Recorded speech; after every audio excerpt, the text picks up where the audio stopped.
चढ़ता है। संत भगवान के चरणारविंद की अनन्य ममता से युक्त होते हैं।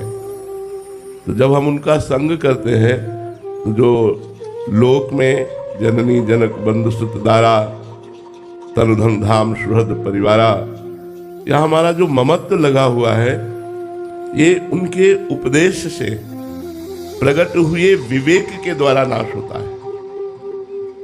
जो ममता हम कहते हैं वो मोह से हुई है। जागतिक ममता का कारण है मोह, और मोह को नष्ट करने का बल लगता है विवेक, और विवेक का प्रादुर्भाव होता है सत्संग से।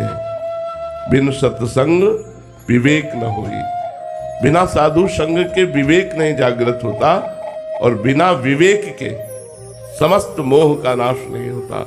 और मोह गए बिनु राम पद होए न दृढ़ अनुराग। जब तक मोह का नाश नहीं होता तो भगवान के चरणों में दृढ़ ममता नहीं हो सकती।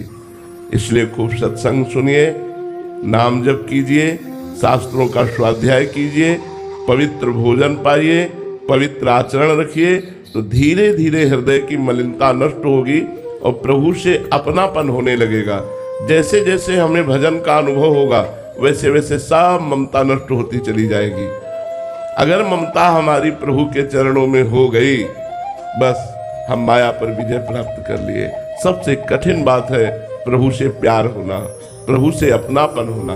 तो संतों का संग, शास्त्र स्वाध्याय, पवित्र भोजन, पवित्र आचरण, इनके द्वारा हम सांसारिक ममता का त्याग करके भागवतिक ममता को धारण कर सकते हैं।